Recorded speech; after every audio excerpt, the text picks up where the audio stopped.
Hemos quedado en dos puntos que nos faltaba considerar de este capítulo número 10 de la Confesión de Fe acerca del llamamiento eficaz. ¿Se acuerdan? Hemos dado el primer párrafo y habíamos considerado también el segundo y nos quedó pendiente el tercero y el cuarto. De manera rápida vamos a tratar de poder cubrir estos dos puntos también antes de poder pasar al siguiente capítulo 11, que es la justificación por la fe. ¿Sí? Vamos a ser breves en dar estos dos puntos, párrafos que nos quedan, y vamos a ver qué podemos llegar a considerar del capítulo 11, que es la justificación por la fe. Habíamos considerado que toda la salvación de Dios y su proceso consiste en tres pasos. Voy a ponerme este micrófono. En tres pasos fundamentales consiste el proceso de la salvación que Dios da al pecador. El primero era que Dios inicia con un llamamiento. Ese llamamiento es eficaz, ese llamamiento es poderoso de parte de Dios. El segundo es la respuesta del hombre. El hombre, después de recibir este llamamiento eficaz, el hombre responde con fe y con arrepentimiento.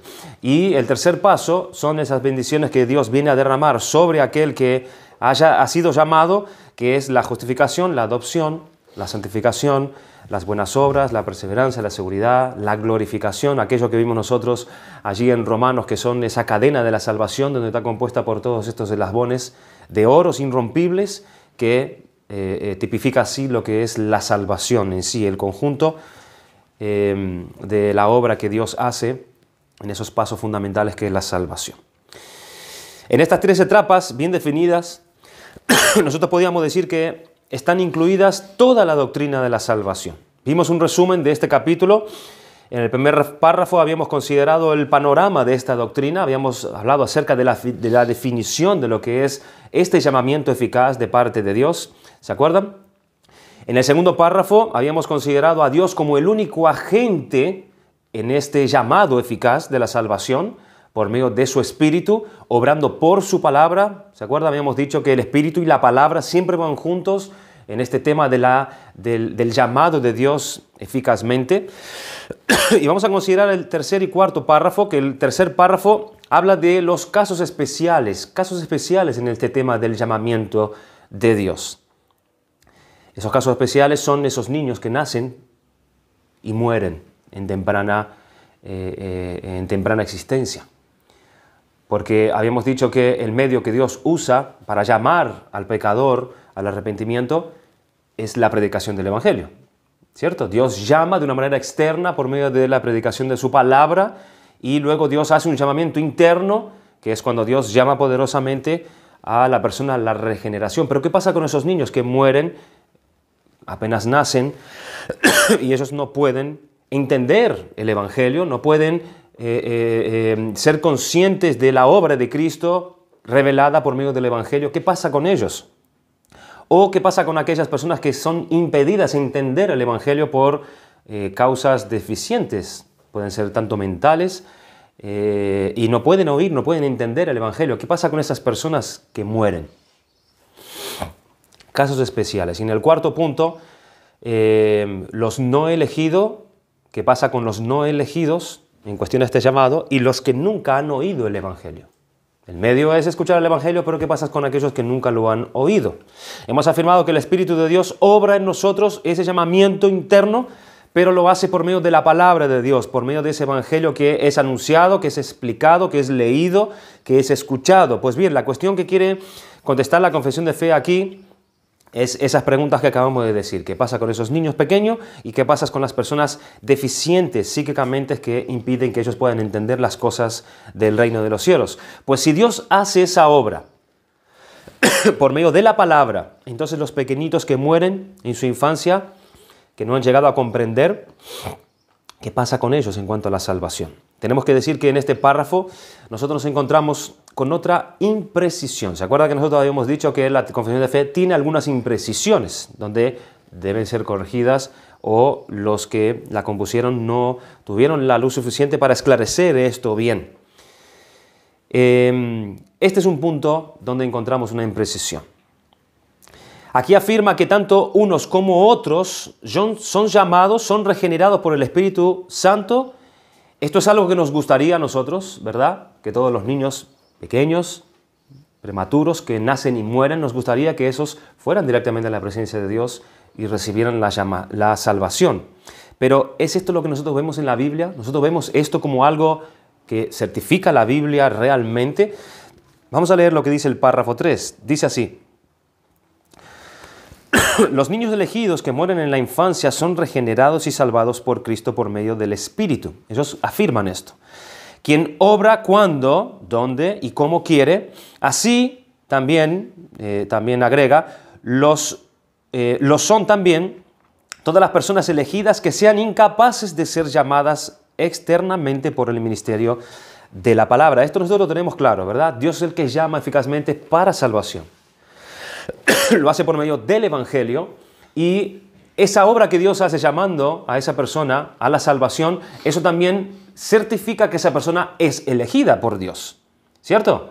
La obra de salvación que Dios aplica en una persona, eso da testimonio que esa persona ha sido elegida antes, que Dios lo conoció antes, como vemos en esa cadena de la salvación. A los que antes conoció, a estos también llamó. Dios los conoció, ya lo habías elegido Dios antes de la fundación del mundo, antes de todas las cosas. Ellos dicen, la confesión dice, que los niños recién nacidos que mueren, que son elegidos, eso cae de maduro, ¿no? Que si mueren y van al cielo es porque son elegidos, pero la imprecisión no está en sí mismo en esa palabra que dice que son elegidos o no son elegidos, sino que ellos confirman que estos que son nacidos y mueren son elegidos, van a la presencia de Dios. Pero aquí esto no lo vemos en la Biblia como algo que es realmente claro. La verdad es que no hallamos pruebas bíblicas para poder soportar estas afirmaciones. ¿Puede ser verdad lo que dice allí? Sí, que podría ser verdad, pero nosotros no encontramos esto dicho por Dios. En su revelación le ha placido a Dios dejar escondido para nosotros qué es lo que pasa con estas personas. Dios no lo aclara de manera categórica. Algunos aluden, ya lo hemos comentado alguna vez, el pasaje de 2 de Samuel, capítulo 12, versículo 16 al 23, aquí es el episodio donde el hijo de David es muerto. El Señor ya lo había anunciado antes. Y para confirmar esto, acerca de la muerte de este recién nacido a David, las palabras de David en el versículo 23, ellos afirman como que esto está dando obviedad a que sí, los niños que recién nacen van a la presencia de Dios. David dijo: mas ahora que ha muerto, hablando del bebé, ¿para qué he de ayunar? ¿Podré yo hacerle volver? Yo voy a él, mas él no volverá a mí. Estas palabras han hecho pensar a algunos que eso se refiere al cielo. David está diciendo: sí, yo puedo ir a él. Él está en el cielo, yo voy a ir a él en el cielo. Y ahí se encontraría David con su hijo, pero ciertamente hay que colocar a David bajo la mentalidad del Antiguo Testamento, y lo que él estaba pensando era en el Seol, era en el lugar de la muerte, donde todos nosotros vamos a la muerte. Ya no pertenecemos a esta esfera, a esta era, sino nos vamos a un lugar que es la muerte, es el Seol, ¿cierto? El lugar de los muertos. Pero no en el cielo, no es lo que él quiere decir. Las otras citas que hace Cristo con referencia a los niños, en Mateo capítulo 18, versículos 2 y 4, que dice: y llamando Jesús a un niño, lo puso en medio de ellos y dijo: de cierto os digo que si no os volvéis y os hacéis como niños, no entraréis en el reino de los cielos. Así que cualquiera que se humille como este niño, ese será el mayor en el reino de los cielos. Encontramos esta cita en Marcos capítulo 9, 37 y en el capítulo 10, 15. Y en Mateo 19 aún parece enfatizar aún más esto que la confesión nos dice. Pero Jesús dijo: dejad que los niños vengan a mí y no se lo impidáis. ¿Por qué? Porque de los tales es el reino de los cielos. Parece que está afirmando esto. Tenemos que tener en cuenta, sin embargo, que está tomándolos a estos niños como ejemplo de una actitud que debe tener aquellos que vayan a seguir a Cristo. Eso es lo que está enseñando este pasaje. Una actitud que deben tener ejemplificada en los niños de aquellos que quieren seguir a Cristo. No vemos que en pasajes como estos se está tratando de alguna manera la situación de la muerte en los niños. No está hablando de eso. En cuanto a esto, nosotros debemos añadir, hermanos, nosotros sabemos que todos los seres humanos como herederos de Adán, ellos nacen bajo culpabilidad. Eso es lo que enseña la Biblia, eso lo tenemos que tener claro. Todos los que son nacidos de mujer, de varón, nacen en el estado de culpabilidad ante Dios. Dice el Salmo 51:5, y aquí en maldad he sido formado. ¿Quién ha sido formado en maldad? Se refiere a sí mismo David, y en pecado me concibió mi madre. Aquí no está hablando del pecado de su madre, como algunos pastores enseñan para enseñar al mismo tiempo que nosotros nacemos puros. Ahí no está hablando del pecado de David, está hablando del pecado de su madre. No es así. Está hablando del pecado de David. David está hablando por medio del Espíritu que todos somos concebidos en el vientre de nuestra madre en pecado, en la situación de pecadores. Aparte, la Biblia enseña en muchos textos que todos aquellos que de parte de Adán y Eva nosotros heredamos esa condición. Hemos sido constituidos pecadores por su desobediencia. En segundo lugar, por otro lado, sabemos que Dios es un Dios sabio y bueno, que Dios es un Dios justo y misericordioso, y cualquier decisión que Dios haya tomado con respecto a estas personas será justa, será santa y será buena conforme a lo que Él es. Tenemos que descansar en eso. No lo sabemos, pero tenemos que descansar en el carácter de Dios. Que Dios es justo, que Dios es bueno, que Dios es misericordioso y que todas las decisiones que Él toma en su voluntad es santa, absolutamente. Y en tercer lugar, la salvación de los hijos de los creyentes no está garantizada porque estos sean creyentes.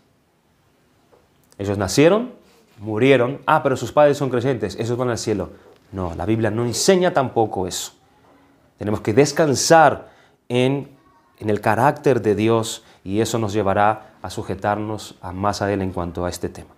La cita que los autores de la confesión dan respecto a Juan capítulo 3, versículo 3, versículos 5, 6 y 8, que dice: y el viento sopla de donde quiere y oye su sonido, mas ni sabes de dónde viene ni a dónde va. Así es todo aquel que es nacido del Espíritu Santo. Como atribuyendo que el Espíritu Santo tiene el poder para hacer esto.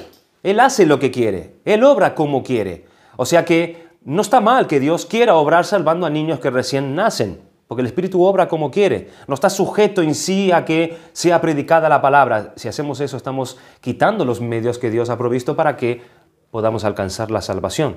Esto tiene que ver con que la obra del Espíritu Santo es inescrutable. Es eso lo que está hablando este texto. No es controlada ni manipulada por el hombre, sino solo dirigida por la propia voluntad soberana de Dios. Y desde luego, en los casos especiales como esos, no podría actuar Dios de una forma especial, porque el Espíritu actúa como quiere. Dios no podía salir de su molde y actuar de otra forma donde Él no. Pues no.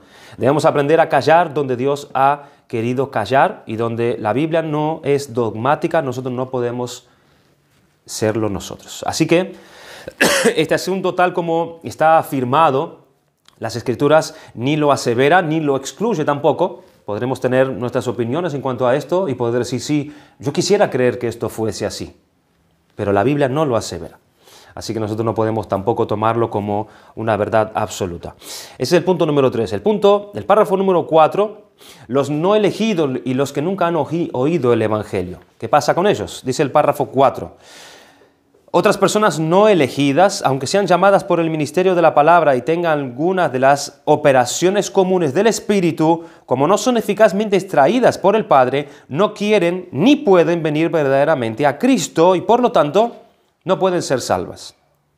Mucho menos pueden ser salvos los que no reciben la religión cristiana, por muy diligentes que sean en ajustar sus vidas a la luz de la naturaleza y a la ley de la religión que profesan.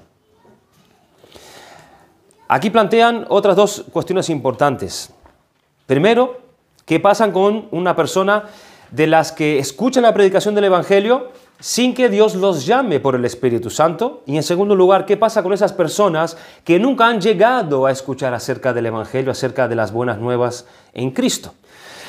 Aquí se nos quiere aclarar cómo, al oír la predicación y el llamamiento exterior que se hace por medio del Evangelio predicado, la proclamación del Evangelio o la lectura del Evangelio o de la palabra de Dios, se puede llegar a tener ciertos efectos en la persona Se puede llegar a tener ciertos frutos en esa persona que está allí siendo expuesta por el Evangelio, pero sin que ellos lleguen a la verdadera conversión. Sin que ellos experimenten la regeneración, la cual es por la operación del Espíritu Santo. Ya fuera esa parábola que bien conocemos en Mateo capítulo 13, versículo 20, que dice que el que fue sembrado en pedregales, este es el que oye la palabra y al momento la recibe con gozo, pero no tiene raíz en sí mismo, sino que es de corta duración, pues al venir la aflicción y la persecución por causa de la palabra, luego éste tropieza, o sea, se aparta de la confesión que hizo. O como Hebreos capítulo 6, versículo 4 y 5, que dice, porque es imposible que los que una vez fueron iluminados y gustaron del don celestial y fueron hechos partícipes del Espíritu Santo y asimismo gustaron de la buena palabra de Dios, ellos gustaron de esto, y los poderes del siglo venidero, o sea, lo que se explica acerca de lo que tiene relación con las cosas del reino de Dios y lo venidero, ellos gustaron esto y aceptaron esto, se deleitaron en esto y se agradaron en escuchar estas cosas. Estas personas al oír estas tremendas verdades durante un tiempo pueden tener cierta alegría, entusiasmo, llegar a saborear algo de esas grandezas, quedar mentalmente de acuerdo con esas verdades, aceptarlas, recibirlas, esto es, llegar a disfrutar ciertamente durante un tiempo escuchando de estas cosas, pueden decir, qué bueno lo que hemos escuchado en la palabra, qué buena predicación o qué buen mensaje, pueden decir eso tranquilamente. Pero aún esto es insuficiente para ir a Cristo como se debe de oír el Evangelio, es decir, con un corazón contrito y humillado y queriendo ir a Dios en verdad y en fe y en arrepentimiento. Y por eso, estas personas que escuchan de esta manera, aunque por un tiempo disgusten todas estas bendiciones comunes que el Espíritu imparte a todos los que están allí por medio del Evangelio, no llegarán a ser salvos. ¿Por qué no llegarán a ser salvos? Porque nunca irán a Cristo para recibir de Él la salvación que ofrece. Es necesario e imprescindible que junto con la palabra predicada, el Espíritu llame eficazmente para salvación. Es imprescindible. ¿Qué pasa con esas personas que nunca han llegado a oír acerca del Evangelio? Aquellos que nunca han oído el Evangelio no podrán ser salvos de otra manera. Dios no hace casos especiales como mencionamos antes. Aquellos que nunca han escuchado el Evangelio no serán salvos. No serán salvos. Aunque tengan sus religiones naturales, aunque pretendan seguir, la ley natural que está grabada en sus mentes, en sus conciencias, que Dios dejó allí en todos los hombres, estas cosas no les llevarán a la salvación. ¿Por qué? Pues en ningún otro hay salvación, porque no hay otro nombre bajo el cielo dado a los hombres en el que podamos ser salvos, a no ser en el nombre de Jesucristo. Hechos 4:12. ¿Qué pasó con Cornelio? Cornelio era un hombre temeroso de Dios, dice la palabra. Era un hombre que daba muchas y buenas ofrendas. Era un hombre que tenía favor con el pueblo, siendo él un hombre importante del gobierno romano. Era un hombre que practicaba seguramente la religión judía. Era un hombre que conocía quizás gran parte de la Torá y hacía buenas obras. Sin embargo, él necesitó escuchar el Evangelio para poder ser salvo. Enviando allí a la casa de donde estaba Pedro, a que venga, aquí estamos todos esperando a que vengas a decir lo que tenemos que escuchar. Ellos no iban a ser salvos si el Evangelio no era predicado a ellos, por más buenas obras, buenas intenciones y por más temor que tuvieran de Dios. Tenían que escuchar el Evangelio, y el que no escucha el Evangelio no podrá ser salvo. Y es por eso que Dios envía a misioneros al mundo, a las naciones, hermanos, para que estos escuchen las buenas nuevas y se arrepientan de sus pecados y crean en Cristo. Dios pone cargas en hombres y mujeres para que vayan a las naciones a llevar este Evangelio para que sean salvos. Yo me ponía a pensar en la vida de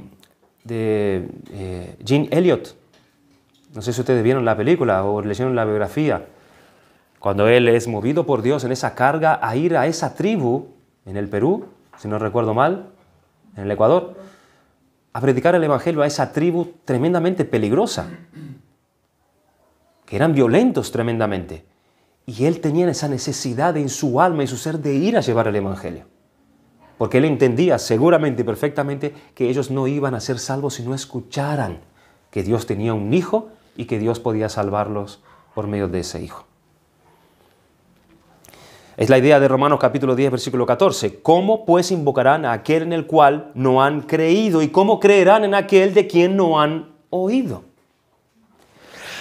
¿Y cómo irán sin haber quien les predique? ¿Y cómo predicarán si no fueren enviados? Como está escrito, cuán hermosos son los pies de los que anuncian la paz, de los que anuncian las buenas nuevas. Las religiones que hay por ahí no llevan esta salvación. No traen esta salvación al hombre. Y todos esos hombres que han habido a lo largo de la historia por esos lugares desérticos, esos hombres que se han alejado para vivir una vida de santidad y santa perfectamente, no darán la talla delante del juicio de Dios en su momento. Romanos capítulo 2, versículo 12 dice, porque todos los que sin ley han pecado, sin ley también perecerán. Y todos los que bajo la ley han pecado, por la ley también serán juzgados.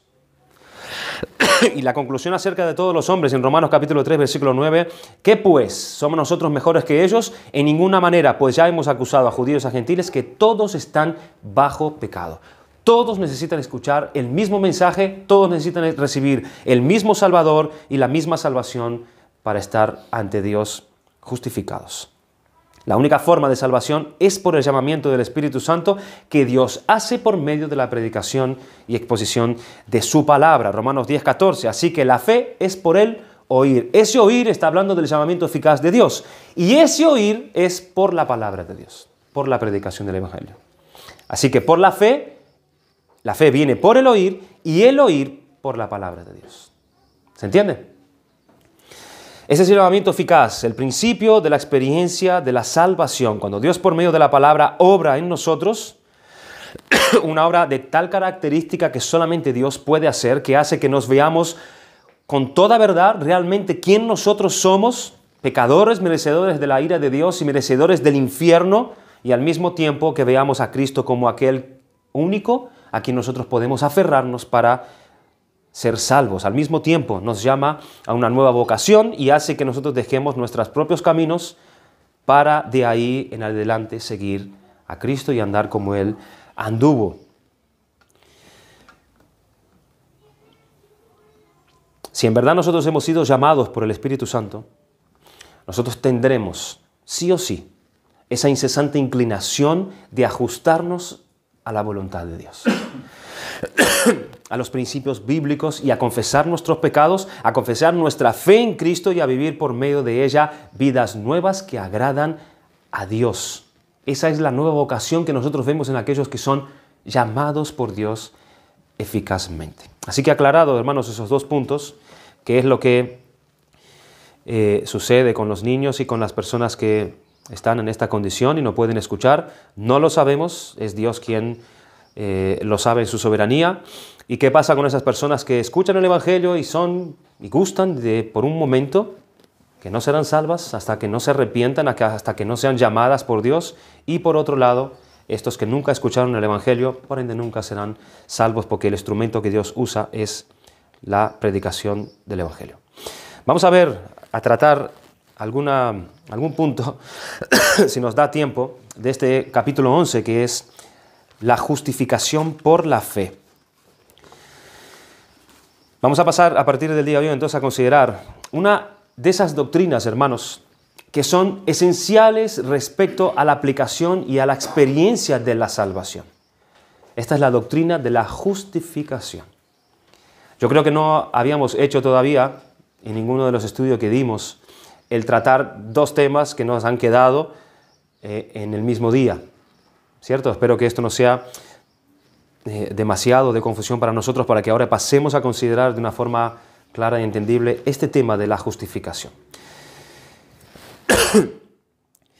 Este tema de la justificación, esta doctrina de la justificación, necesita ser claramente entendida, necesita ser claramente aclarada, vaya la redundancia, en nuestras mentes. ¿Por qué razón? Porque así, de la manera que nosotros la entendamos, de una manera correcta, bien, afectará de una manera o de otra nuestras vidas espirituales. De la manera que entendamos esta doctrina, hermanos, dará mucho que hablar de cómo vamos a vivir, de cómo nuestras vidas espirituales andarán delante del Señor. Lo que nosotros vimos en el capítulo anterior, que acabamos de terminar respecto al llamamiento eficaz, puede que hayan algunos detalles que nosotros no entendamos bien, puede que haya cosas que perdamos de vista y que vayamos entendiendo en el transcurso de los tiempos. Es más, puede hasta que haya cristianos que no entienden realmente bien todo esto del llamamiento eficaz de Dios en la salvación, en la enseñanza de esta doctrina. Pero en la justificación si hay conceptos oscuros a la hora de entender esto, se andará mal. Algo faltará, porque mientras más claro y correcto entendimiento tengamos de esta enseñanza, más nos beneficiaremos de ella. Martín Lutero, el gran llamado a ser el reformador más vistoso, más conocido del tiempo de la Reforma, él declaró que la justificación solo por la fe es el artículo sobre el cual la Iglesia se apoya o se cae.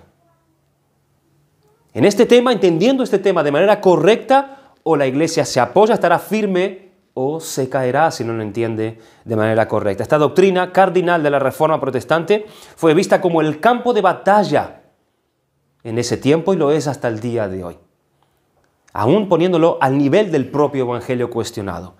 La doctrina de la justificación. Al hablar de la justificación, nosotros tenemos que tratar la salvación de Dios desde un punto de vista especial y concreto a la hora de considerar esta doctrina. Y este punto a lo cual nosotros tenemos que tratar es desde el punto o desde el aspecto judicial. Judicial, es decir, tenemos que hacernos la idea de un juez, tenemos que hacernos la idea de un acusado o de unos acusados y de un juicio. Eso es lo que tenemos que tener en mente cuando tratamos esta doctrina de la justificación. Sería bueno que para introducirnos en toda esta enseñanza nosotros podamos recordar lo que pasa en un juicio corriente, en un juicio que nosotros conocemos y cómo funciona. De esos que hay en nuestra ciudad cada día, están juzgando continuamente personas en nuestros tribunales, porque es desde esta figura desde donde la Biblia nos habla con respecto a esta doctrina de la justificación. Imaginémonos que nosotros hemos entrado en un juicio y vamos a presenciar lo que se hace allí en ese juicio. Cuando uno entra, ¿qué es lo que vemos? Primeramente, vemos a un juez o a unos jueces en el fondo, sentados allí en sus grandes sillones. Por un lado, nosotros vemos a los fiscales. Los fiscales son aquellos que aplican la ley al acusado y harán todo lo posible para que éste pague lo que la ley determina por el delito que éste hizo. Y luego vemos allí en otro lado los abogados defensores. Son aquellos que con la ley en la mano, ellos tratarán de probar la inocencia o aliviar lo más posible la pena sobre el defendido. Y de frente al juez y de espalda al público, en un banquillo, está el acusado o los acusados. A quien se le preguntará, se le determinará y acusará y luego se le emitirá un juicio o una sentencia. ¿Se imaginan esa secuencia, verdad? Allí está ese tribunal con todos estos elementos. Pero al tratar de la justificación, este juicio al cual asistiremos es diferente. Es un juicio muy especial. El juez mismo es Dios. Es Dios mismo el juez. El que está sentado en el banquillo de los acusados es una persona que ciertamente es culpable. Esa persona está allí para ser juzgada por Dios y esa persona es culpable. Por un lado, el fiscal, como mencionamos hace un momento, es la misma ley de Dios. La ley de Dios es la fiscalía que ha dado Dios. Y por otro lado, y juntamente con la ley, la propia conciencia del acusado, y ambos, tanto la ley de Dios como la conciencia del acusado, declaran que esa persona ciertamente es culpable de juicio y condenación eterna. Y no hay duda con respecto a esto. Todas las pruebas que se presentan dejan al acusado convicto del delito de haber faltado contra Dios y por tanto su condenación es el infierno. Hasta ahí se establece esto de manera categórica y cierta. El juez sabe que eso es así, el acusado también sabe que eso es así, todos los que están allí saben que esto es así y ese hombre tiene que ser condenado por su delito. Además, Dios es un juez justo que no puede hacer nada fuera de su justicia. Él es santo, Él es limpio y Él es así en todo su proceder, en toda su manera de proceder. Él siempre es de esta manera en todo asunto. Y Dios es un juez que abomina la iniquidad. Abomina la iniquidad. El pecador no puede hallar gracia en su presencia por cuanto él es culpable de haber transgredido y violado la ley de ese Dios que es su juez. Por ello, donde quiera que hay pecado, ¿el pecado qué es? ¿Qué dice la Biblia lo que es el pecado? El pecado es la transgresión de la ley. O sea que, por tanto, donde quiera que haya pecado, allí se muestra la ira y el castigo de Dios. Siempre. Y solamente se le llama justificado a aquel que no es tenido por pecador, ¿verdad? Sino por justo. Y con este título aparece delante del tribunal de Dios. Como cuando un hombre inocente es acusado ante un juez justo. Estamos hablando quizás en un tribunal terreno. Después de ser juzgado conforme a su inocencia, se dice que el juez lo justificó. Cuando éste se le halla que él no es culpable de tal delito que se le acusa, se le dice en el final del juicio, y el juez lo justificó, por cuanto él es inocente de ese cargo. Es lo que se declara en los tribunales humanos hoy en día. El juez justo justifica solamente al inocente. Solamente al inocente.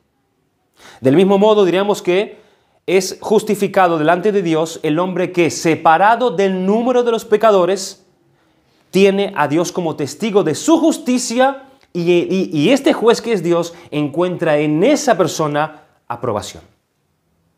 Es la única manera que Dios puede declarar inocente al que es culpable. Declarar inocente a uno que es inocente, ¿verdad? Cuando Dios encuentra aprobación en él. De este modo diremos, hermanos, de un hombre que es justificado por las obras cuando en su vida hay tal pureza y santidad que merece el título de justicia delante del tribunal de Dios. O bien, que él con la integridad de sus obras puede responder y puede satisfacer el juicio de ese Dios. Esa fue la pregunta de Abraham delante de Dios. Él preguntó delante de Sodoma y Gomorra, donde Dios dijo que la destruiría por causa de su pecado. ¿Destruirás al justo juntamente con el injusto? Abraham, ¿tú no me conoces a mí, Abraham? Señor, pero si hay allí tanta cantidad, ¿tú destruirás también uno juntamente con el otro? Abraham, ¿tú no me conoces a mí? Yo no destruiría al inocente. Dios es un Dios justo y Él solamente declara justo al que es inocente. Pero ha habido en la historia de la humanidad, hermanos, libres de pecar o libres de haber transgredido siquiera uno de los mandamientos de Dios. ¿Existe tal cosa como un hombre inocente donde Dios lo aprueba al 100% y puede declararlo justo en un tribunal? Romanos capítulo 3, versículo 11 dice que no hay justo ni aun uno, y no hay quien entienda, no hay quien busque a Dios, todos se desviaron, a unos se hicieron inútiles, y no hay quien haga lo bueno, no hay ni siquiera uno. La Biblia declara que todos nosotros estamos en la condición de pecadores, de destituidos de la gloria de Dios. Pero sin embargo, nosotros vemos tanto por la palabra de Dios como también por experiencia que muchos son justificados.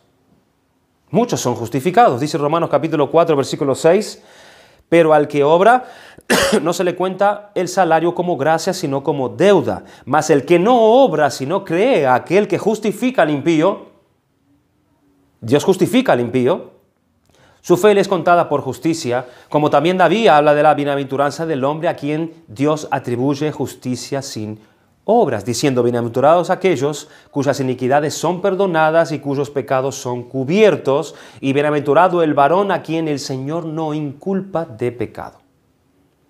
¿Cómo es esto? ¿Cómo puede hacerse esto? ¿Cómo el juez justo de toda la tierra puede llegar a justificar al que es culpable cuando un Dios justo solamente tiene que justificar a uno que es inocente? ¿Cómo Dios hace esto sin pasar por alto su justicia, sin manchar absolutamente su ley justa, sin disminuir su justicia? Esta es la cuestión que nosotros vamos a tratar aquí. Pero insistamos, hermanos, que nosotros no veremos y no daremos toda la importancia a esta cuestión de la justificación hasta que nosotros entendamos bien toda esta escena en la que nosotros acabamos de describir aquí.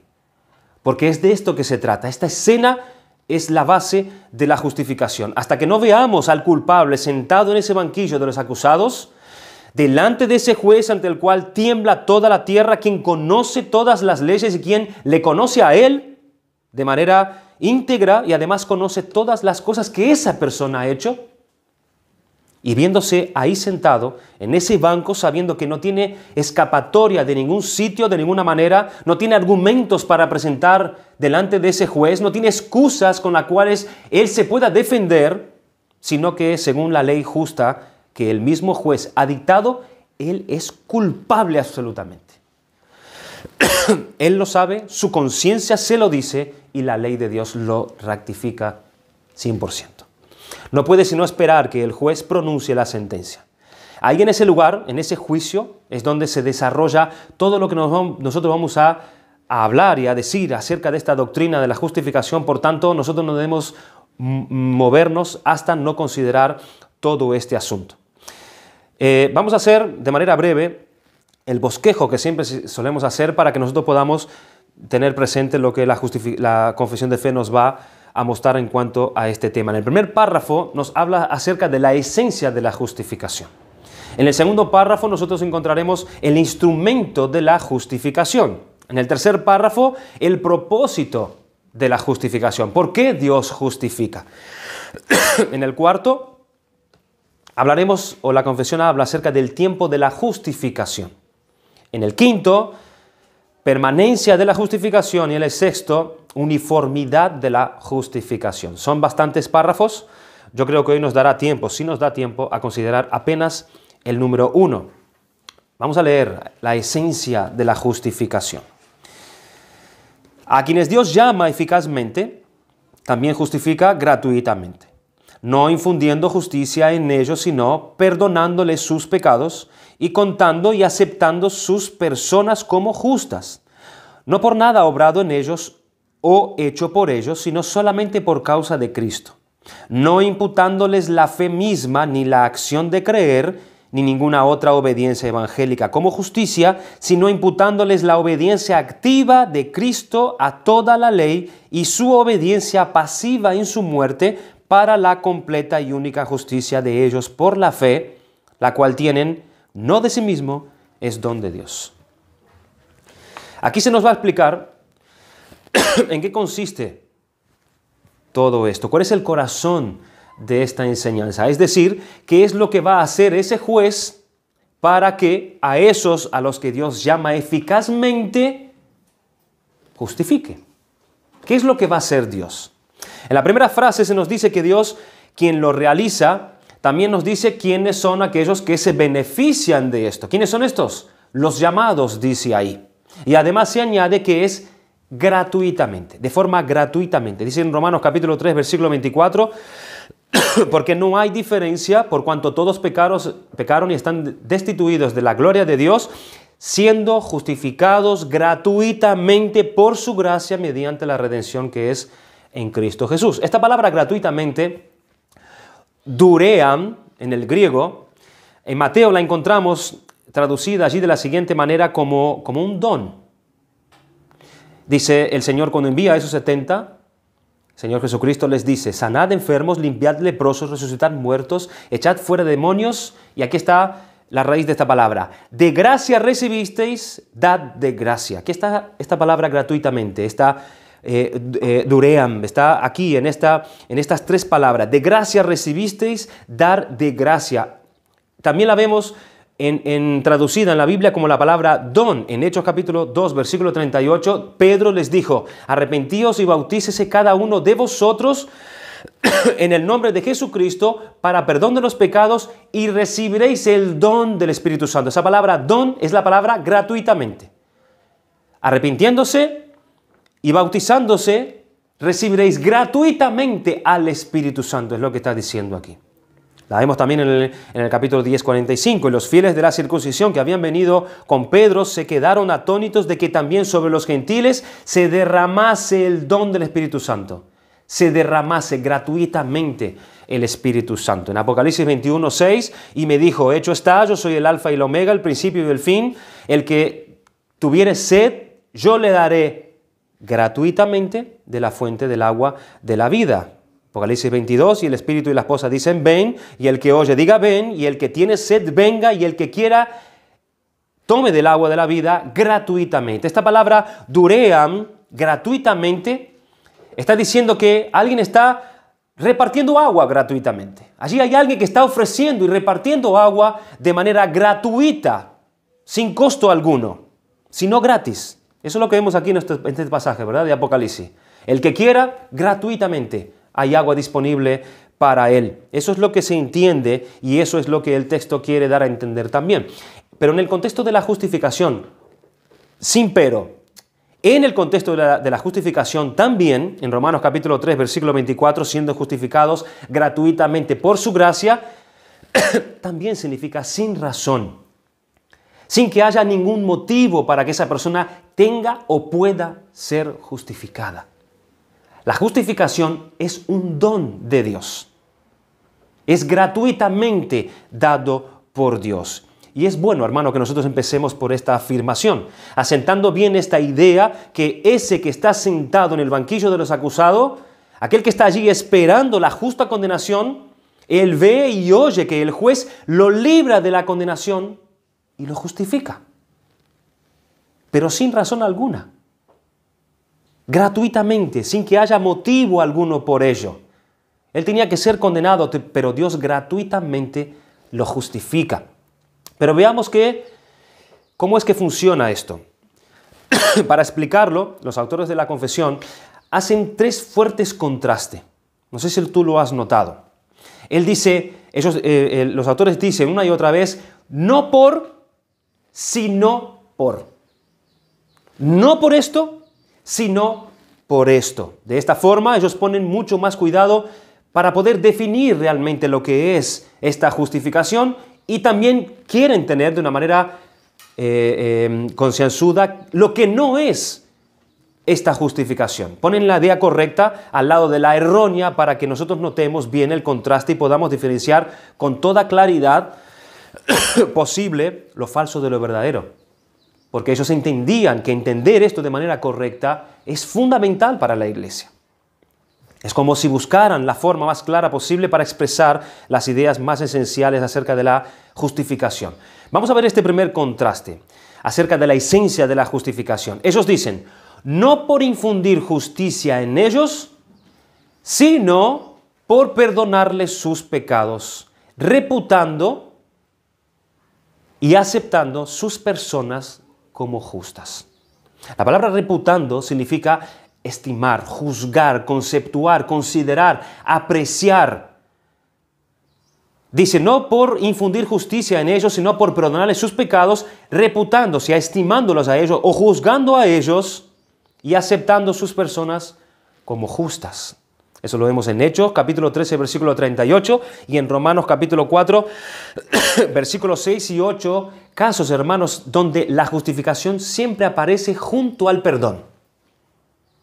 La justificación siempre está apareciendo al lado del perdón de pecados. Arrepentíos, decía Pedro, para el perdón de vuestros pecados y recibas el don del Espíritu Santo. Explica de esta manera la esencia de lo que es la justificación. Dice que no por, lo cual combate el error de la doctrina católica, que afirma que también somos justificados nosotros por medio de nuestras obras. Sabemos que la justificación fue uno de los grandes énfasis de Lutero en la Reforma en el siglo XVI. Él redescubrió esta enseñanza bíblica, él la enseñó y la predicó, pero ¿qué pasó con la Iglesia Católica? El Concilio de Trento de la Iglesia Romana definió a su forma la justificación y eso es lo que aquí esta confesión aclara rotundamente. Pongámonos nosotros la idea en esa época, donde sí había esta grande controversia y había que luchar para afirmar bien esta verdad. Donde había un grupo grande llamada la Iglesia, que era la Iglesia Romana, donde ellos declaraban que la Biblia enseñaba que el hombre era justificado también por medio de sus obras. Y ellos decían, no, la justificación es por la gracia de Dios, es gratuitamente de parte de Dios. Y eso tenía que ser bien entendida en la iglesia. No consiste en infundir justicia, dicen ellos tampoco, que es lo que dice la iglesia romana, sino en perdonar pecados. No pierdan de vista el juicio, el condenado allí, el que está siendo acusado, el juez, los fiscales. No pierdan de vista eso. No se trata que se le infunde justicia dentro de esa persona o a esa persona, sino que se trata de perdonar pecados. Recordemos que la escena donde se lleva a cabo este acto de la justificación es en un juicio, y ese juicio Dios no infunde justicia. Esto es, Dios no hace una transformación en esa persona, Dios no mete en eso, en esa persona que está sentado allí en el banquillo, sino que le perdona los pecados y lo declara justo. Sproul la definió de la siguiente manera: la justificación puede ser definida como el acto por el cual los pecadores injustos son declarados justos a la vista de un Dios justo y santo. En ese juicio, Dios no lo hace justo. Eso tenemos que entenderlo bien. Dios no lo hace justo. No es que Él lo transforma en ese momento en una persona inocente y justa, sino que lo declara justo. La justificación no es una transformación moral. No es un cambio del corazón del que está sentado allí en el banquillo, sino que ese juez se levanta y, siendo el acusado mismo que cuando entró, él es la misma persona que cuando entró, viene este juez, se levanta y pronuncia sobre el veredicto, dándole a ese acusado el perdón de sus pecados, de su transgresión a la ley de ese juez, y lo declara justo, aunque ese sigue siendo el que era. Pero ya no hay nada en su contra. Ya no hay nada que lo lleve a ser condenado. Se le ha levantado todas sus acusaciones. Veamos entonces que la justificación no es como una operación, como un médico que opera, que hace que el hombre sea transformado en su interior, como se hace, por ejemplo, en el llamamiento. En el llamamiento ocurre esta operación. El Espíritu Santo regenera al hombre en su ser interior, en su corazón.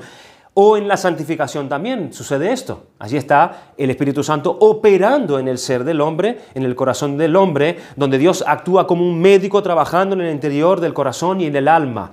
Sino que aquí en la justificación Dios actúa como un juez declarando al culpable y perdonándolo y justificándolo. Bienaventurados aquellos cuyas iniquidades son perdonadas y cuyos pecados son cubiertos, y bienaventurados el varón a quien el Señor no inculpa de pecado. Esa es la idea que da David. Veamos el otro contraste, la base de la justificación. Ellos vuelven a insistir, no por algo hecho en ellos, aquí siguen haciendo el contraste, no por algo hecho en ellos o por ellos, sino solamente por amor de Cristo.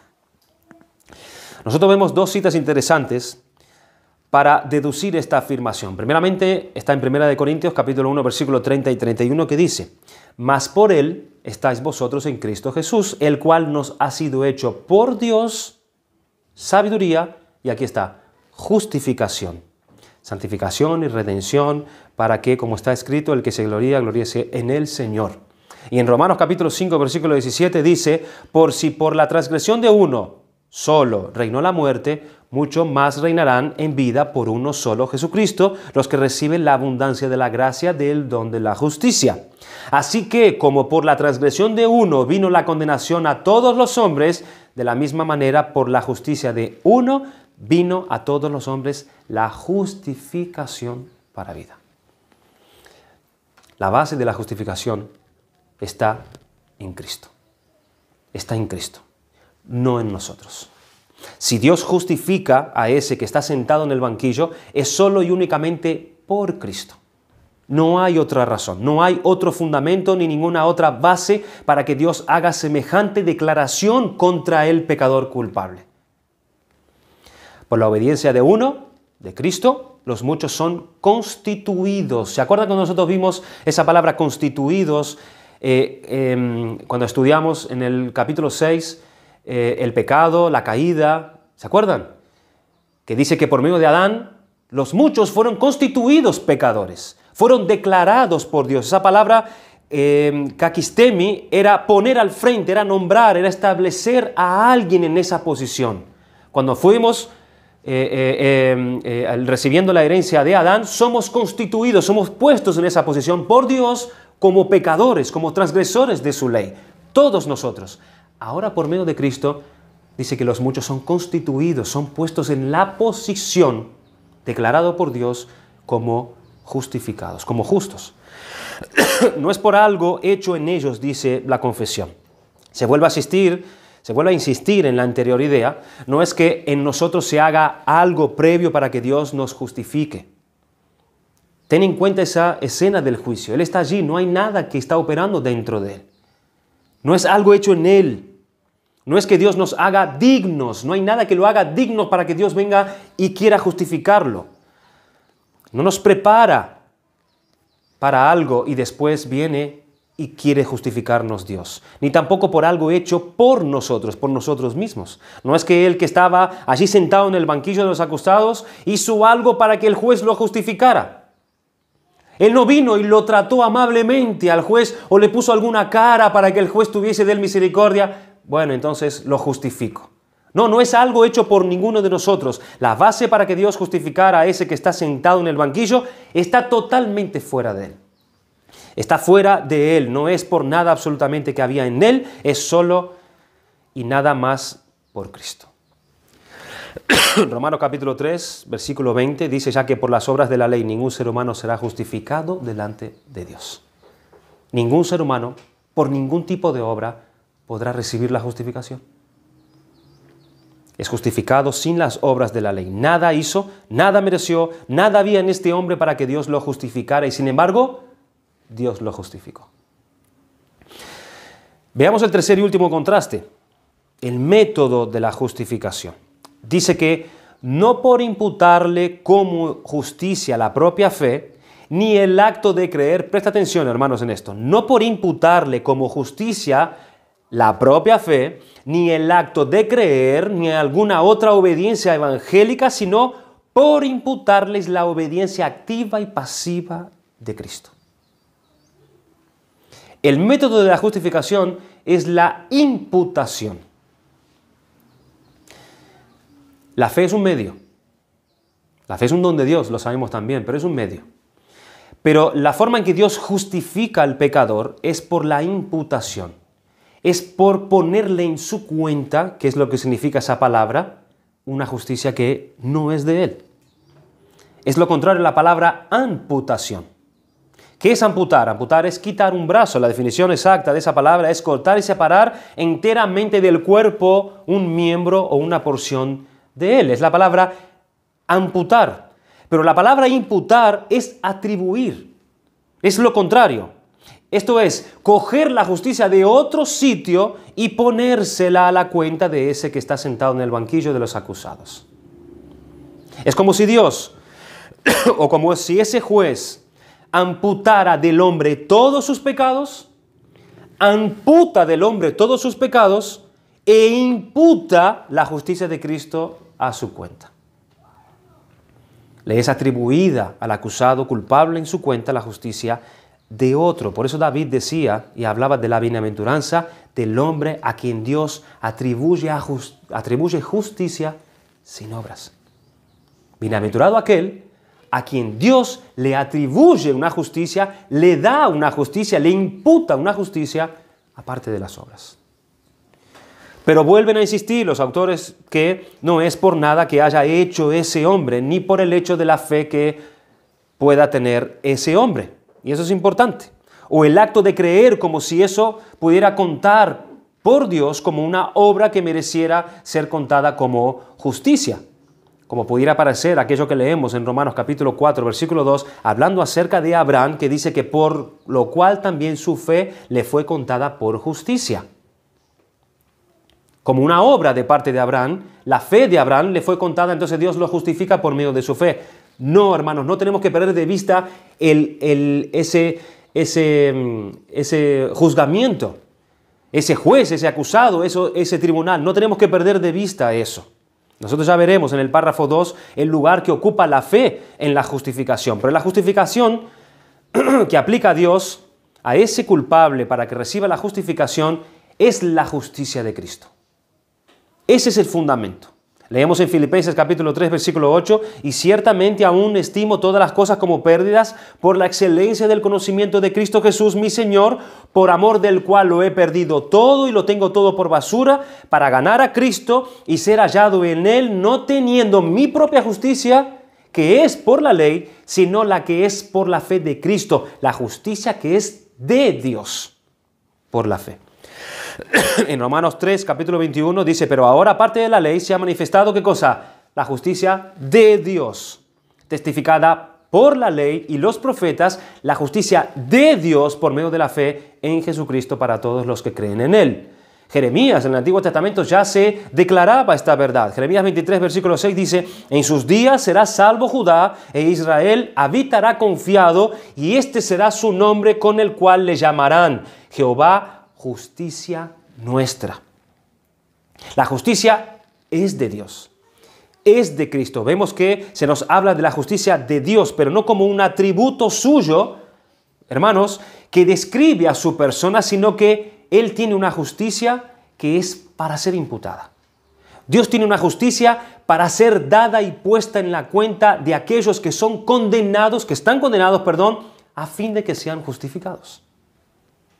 Esa justicia que tiene Dios para repartir y dar es la justicia que Cristo logró tanto en la obediencia activa, es decir, así llamada, esa justicia que logró en su vida a lo largo de sus 30 años de sumisión y de obediencia a la ley y a la voluntad de Dios, esa justicia que Cristo mantuvo obedeciendo la ley de Dios, tanto esa que es la activa como su obediencia pasiva, se refiere a la crucifixión y todo lo que rodeó la muerte de Cristo, donde Él fue llevado a todo eso que Él soportó, tanto la justicia lograda por Él en su obediencia perfecta, como la justicia lograda por Él en la cruz por medio de su muerte, es la que se habla entonces, esa justicia de Dios con la que Dios justifica al pecador. En esta justicia, ni más ni menos que Dios pone en la cuenta de este pecador que justifica, se le es atribuida a su cuenta. Fíjense que esta no es la justicia que un hombre podría lograr, ni la que los ángeles que no cayeron, tienen ellos, sino que es la más elevada, es la justicia más pura y santa, es la justicia más sublime y perfecta, es la justicia de Dios la que se nos es imputada.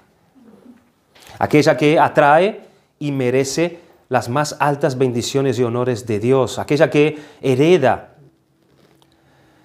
heredada, en las más grandes y elevadas promesas que Dios hace en su palabra.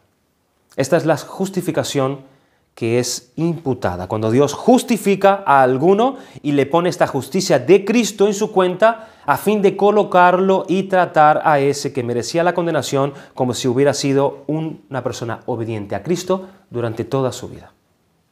Por eso Pablo en Filipenses capítulo 3, versículo 9 dice, donde él no quería saber de otra justicia, sino de esta justicia, él dice, y ser hallado en él, no teniendo mi propia justicia que es por la ley, sino la que es por la fe de Cristo, la justicia que es de Dios por la fe. Pablo no quería otra justicia a no ser esta justicia, la justicia que lo relacionaba perfectamente con Dios. Ahora bien, cuando uno recibe a Cristo por la fe, cuando uno se agarra y cree en Cristo, esto es lo que pasa. Cuando uno obedece el llamado del Evangelio, cuando uno escucha ese llamado interno que Dios hace poderosamente al Salvador, esa justicia de Cristo es imputada a esa persona. Eso es lo que sucede en ese momento. Y este viene ahora a ser justificado por Dios, viene a ser declarado por el mismo juez que lo iba a juzgar por ser culpable, ahora Él lo declara justo, lo declara limpio de acusaciones. Y ahora Él puede declararlo de esa manera. Pero recuerden, no por Él, no por algo en Él, no por algo que Él hiciera, no por algo que se haya hecho incluso en Él, sino por algo que se le ha otorgado. Algo de fuera, una justicia de fuera, se le es imputada a su cuenta. Eso es tremendo. Porque todos necesitaremos, decía Pablo, comparecer ante el tribunal de Cristo un día. Y aquel que no comparece en ese tribunal revestido de esta justicia de Cristo, será condenado. Será condenado y seguirá culpable por toda la eternidad. Pero aquellos que han escuchado el llamado de Dios y han respondido, estos serán justificados por Dios. Nosotros lo hemos cantado. Aunque sea siempre fiel, aunque llore sin cesar, del pecado no podré justificación lograr. Solo en ti, teniendo fe, el perdón podré alcanzar. Es de Cristo y solo por Cristo la justificación de los pecados de los hombres. Vamos a dar gracias al Señor por su palabra. Señor y Padre, queremos darte gracias porque si bien, oh Dios, en el pasado, en aquel siglo XVI, donde se ha levantado una gran controversia en lo que es el entendimiento de esta doctrina de la justificación, donde tú has usado hombres valientes, oh Señor, para defender esta doctrina que tú enseñas en tu palabra, y por medio de tu gracia, Señor, y de Jesucristo, ellos han seguido adelante, el tiempo de oscuridad había cesado y tu iglesia, Señor, se había establecido en esta verdad de manera clara. Y te damos gracias, oh Señor, por ese gran paso, donde tu iglesia ha recibido, Señor, esta bendición de entender que no por nuestras obras, no por nosotros, sino por Cristo, por su justicia. Pero en este tiempo aún seguimos, oh Señor, teniendo estas mismas controversias, aún el diablo sigue obrando, aún hay muchas iglesias que están confundidas en cuestión a esta doctrina y viven, Señor, en consecuencia a esos errores. Nosotros te damos gracias porque tú nos das de tu Espíritu gratuitamente para que podamos entender estas cosas, Señor. Y te damos gracias por ayudarnos a permanecer firmes, Señor, en esto. Te pedimos que tú nos sigas dando, Señor, de tu ayuda, para que a medida que vayamos estudiando tu palabra, podamos ser cada vez más arraigadas, Señor, en estas verdades. Ayuda a tu iglesia aquí, a que podamos, Señor, gozarnos incluso, deleitarnos, Señor, en estas grandes cosas que tú has hecho por tu iglesia, por medio de Cristo, Señor, en esta obra maravillosa que es la justificación por la fe sin las obras. Esto te llena a ti de gloria, te llena a ti de méritos, oh Señor, y nos deja a nosotros solamente en la condición de expresar nuestra gratitud infinitamente por lo que tú has hecho por nosotros. Alabamos tu nombre, Señor, por esta gran obra de salvación que has ejecutado a nuestro favor por Jesucristo, en cuyo nombre oramos. Amén. Amén.